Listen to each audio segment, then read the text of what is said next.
मकर, कुंभ और मीन राशि का हाल बताता हूँ। मकर राशि के लोगों को इस दिन प्रतिष्ठा का विशेष रूप से ख्याल रखना होगा। पिताजी का विशेष रूप से ख्याल रखने की आवश्यकता है, नहीं तो कहीं कोई परेशानी हो सकती है। मकर राशि के लोगों को इस दिन बहुत संभल के बोलने चाहिए, यह आपकी सबसे बड़ी सावधानी है, अन्यथा आपके वाणी की वजह से कोई दोष उत्पन्न होकर आपको नुकसान हो सकता है। उपाय क्या करना है? मकर राशि के लोगों को चावल के 4 दाने अपनी जेब में रखकर फिर अपना दिन शुरू करना है, या गांठ लगा लीजिएगा अपने चुनरी में या धोती साड़ी में चावल के 4 दाने लेके बस, और रात में उनको कहीं जल में प्रवाहित कर दीजिएगा या पौधों में डाल दीजिएगा, तो वो बहुत कल्याण करेंगे। कुंभ राशि, इस दिन जल्दबाजी में आप डिसीजन लेंगे और उससे नुकसान होगा। ठंडी चीज़ों का परहेज इस दिन बिल्कुल मत कीजिएगा, और साथ ही साथ इस दिन विद्यार्थियों को बहुत एकाग्रता बनानी होगी पढ़ाई लिखाई के लिए, नहीं तो पढ़ाई लिखाई में पिछड़ जाएंगे। एक सावधानी इस दिन विशेष रूप से रखनी है। इस दिन इन्वेस्टमेंट करने में या किसी को धन देने में बहुत सावधानी रखिएगा। उपाय क्या करेंगे? दिन को बेहतर बनाने के लिए कुत्तों की सेवा कीजिए। दिन को बेहतर बनाने के लिए अपनी माता को अपने हाथ से कुछ बनाकर खिलाइए, या माँ समान स्त्री को अपने हाथ से कुछ सेवा भाव प्रदान रखते हुए ज़रूर प्रदान कीजिएगा। इससे बहुत लाभ होगा और दुर्भाग्य से आप दूर रहेंगे। मीन राशि की बात करते हैं। मीन राशि के लिए ये दिन थोड़ा सा डिस्टर्बिंग है, यद्यपि शाम के बाद चीज़ें बेहतर होना शुरू होंगी, लेकिन मीन राशि के लोगों को इस दिन स्ट्रगल करना होगा। अपने धन, अपने कागज़ों का, अपने वाहन का बहुत ज़्यादा ख्याल रखिएगा। अपने घर के बुज़ुर्गों का बहुत ज़्यादा ख्याल रखिएगा, तो जी बाकी सब ठीक करेंगे। बस एक सावधानी ये है कि इस दिन आप कड़वा बोल मत बोलिएगा। उपाय क्या करेंगे?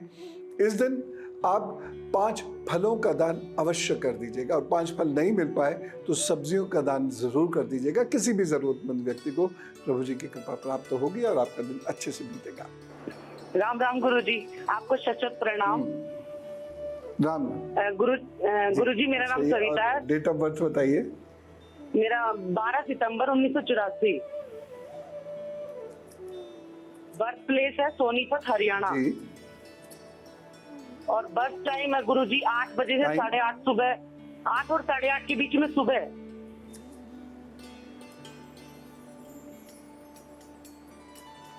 ठीक है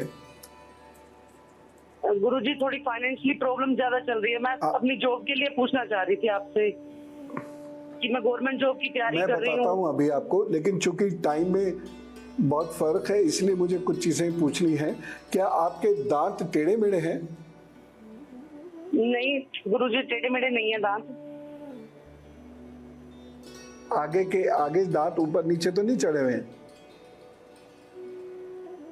नहीं गुरुजी, ऊपर नीचे नहीं है। कीड़ा है उसमें? क्या सर? कीड़ा या कीड़ा लग जाता है? कीड़ा है? हाँ, आगे के एक दांत में थोड़ी प्रॉब्लम हुई थी, आरसीटी करवाया था नीचे वाले दांत में। ठीक है, ठीक है। उसके साथ आपको भाइयों का सुख नहीं मिल पाता क्या? नहीं सर, भाई तो है एक, मेरा प्यार भी काफी करता है मुझे। डिस्टेंस रहता है, मदद नहीं कर पाते वो क्या आपकी? हाँ, मदद तो करता है, लेकिन वही फाइनेंशियली थोड़ी सी प्रॉब्लम आ जाती है।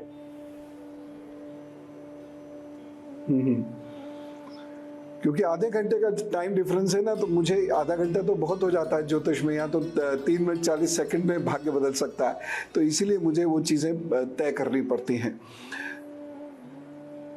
ठीक है, तो अभी क्या करना है आपको? कुछ रोगियों की सेवा करनी है, मछलियों की सेवा करनी है, और साथ ही साथ आपको बेलपत्र अपनी नहाने की बाल्टी में डालकर रखना है और उसी से स्नान करना है। और बुधवार के दिन एक नींबू अपने शरीर से पूरे शरीर से उतार के उसे फोड़कर डस्टबिन में डाल दें, और बाथरूम में कभी नंगे पांव नहीं जाना है, स्लीपर पहन के जाना है। ये छोटी सी चीज़ें हैं, ये आप कर रहे हैं। दूसरी बात, आपके घर की जो दहलीज होती है, यानी घर में जो घुसने का रास्ता है, वहाँ पे कभी भी पानी इकट्ठा ना होने दें और वहाँ की नाली आदि की सफाई स्वयं करें। बस इतना आप कर लीजिए, ज़्यादा साल भर कर लीजिए, ज़िंदगी में खुशियाँ रौनक आने लग जाएंगी। और अब उनकी बात, जिनका है आज जन्मदिन, तो जिनका भी आज जन्मदिन है उन्हें जन्मदिन की ढेर सारी शुभकामनाएं। और सुनिए आपके आगे आने वाले 12 महीनों का हाल। ये भावनात्मक रूप से कमज़ोर समय है आपके लिए, इसलिए इन 12 महीनों में अपने रिश्तों को बहुत बचा कर रखने की ज़रूरत है। बहुत ज़्यादा भावुक मत होइएगा, भावुक होकर किसी रिश्ते को मत जोड़ लीजिएगा, नहीं तो आपको उसमें कष्ट होगा, परेशानी होगी। जल्दबाजी में डिसीजन नहीं लेना, इम्पल्सिव होके, भावावेश में होके आप कोई निर्णय मत लीजिएगा, नहीं तो आर्थिक रूप से भी आप नुकसान उठा सकते हैं। विद्यार्थियों के लिए, व्यापारियों के लिए, यात्रा करके जो अर्निंग करते हैं उन लोगों के लिए समय बहुत अच्छा है। कहीं ट्रांसफ़र हो सकता है, पोस्टिंग हो सकती है, घर भी आपका बदल सकता है, कहीं दूर जाकर रहना पड़ सकता है और उसके नतीजे अच्छे निकलेंगे। लेकिन उपाय करना पड़ेगा, और उपाय क्या है? रोज़ माता को प्रणाम कीजिए, दूध या दूध से बनी हुई चीज़ दीजिए। अगर आपकी माता जी आपके साथ नहीं है तो माँ समान किसी भी स्त्री को दूध या दूध से बनी हुई चीज़ ज़रूर प्रदान करना। ये रोज़ करना है 1 वर्ष तक, ज़रूर लाभ होगा और परेशानियों से आप आराम से बच के निकल जाएंगे। जन्मदिन शुभेच्छा। और अब बात करते हैं धर्मशास्त्र से। लक्ष्मण रेखा को लेकर बड़ी भ्रांति है। टेलीविजन में, धारावाहिकों में आपने देखा होगा कि लक्ष्मण जी बाण से एक रेखा सीता जी के इर्द गिर्द खींच के तब जाते हैं श्री राम जी को बचाने के लिए, क्योंकि श्री राम जी मारीच को मारने गए और मारीच श्री राम जी की आवाज़ में हार लक्ष्मण, हार सीता, इस प्रकार से चिल्लाने लगता है। और सीता जी उल्हाना देकर लक्ष्मण को भेजती हैं, और लक्ष्मण जब जा रहे होते हैं तो एक लक्ष्मण रेखा खींच जाते हैं कि इस रेखा के भीतर कोई भी व्यक्ति आएगा तो भस्म हो जाएगा, और आप भी इस रेखा का उल्लंघन मत कीजिएगा। ये ऐसा सीरियल में दिखाया गया है, लेकिन वास्तव में लक्ष्मण जी ने ऐसी कोई अभिमंत्रित रेखा नहीं खींची थी। वाल्मीकि रामायण जो सर्वाधिक प्रमाणिक है, उसमें किसी भी लक्ष्मण रेखा का उल्लेख नहीं है। सीता जी द्वारा मार्मिक बात कहे जाने पर, उल्हाना दिए जाने पर श्री लक्ष्मण अपशकुनों की बात करते हैं और मां सीता से कहते हैं रक्षन्तु रक्षन्तु त्वाम पुनरागतः,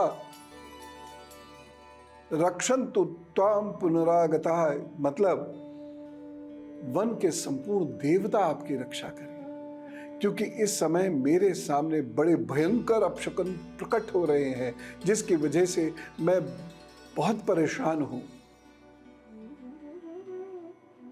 और मैं ये भी सोच रहा हूं कि क्या श्री राम जी के साथ जब मैं वापस आऊंगा तो आपको सकुशल देख सकूंगा। लक्ष्मण रेखा नहीं है, नहीं तो ऐसी बात नहीं कहते। अध्यात्म रामायण जो वेद व्यास जी ने लिखी है, उसमें भी लक्ष्मण जी द्वारा किसी रेखा को खींचे जाने का कोई वर्णन नहीं है। ऐसी बहुत सारी भ्रांतियां फैल जाती हैं, ऐसे बहुत सारे गीत बन जाते हैं जिसका कोई भगवान जी के इतिहास से लेना देना होता ही नहीं, किसी शास्त्र से लेना देना नहीं होता। ठीक है, लेकिन मेरा कर्तव्य है कि मैं आपको सत्य बताऊं और आप उसे सुने और अपने जीवन में जरूर उतारें। धर्मशास्त्रों के बारे में, अपने देवी देवताओं के बारे में आपको सत्य पता होना चाहिए। और भी आगे बात करेंगे। अभी रामायण कितनी सारी हमने बात कर ली, लेकिन फिर भी बहुत सारी बातें अभी शेष है, फिर बताऊंगा। फिलहाल गुरु मंत्र, सेंधा नमक पेट के लिए अद्भुत होता है। ये पेट में गैस नहीं बनने देता।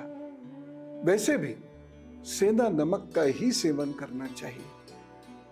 बाकी नमक, समुद्री नमक खास तौर से, उसका सेवन करना भी नहीं चाहिए। वो शरीर के लिए बहुत अच्छा नहीं होता, लेकिन सेंधा नमक बहुत अच्छा होता है। ये डाइजेशन को सुधारने में मदद करता है। सेंधा नमक को नींबू के रस के साथ मिलाकर पीने से गैस नहीं बनती।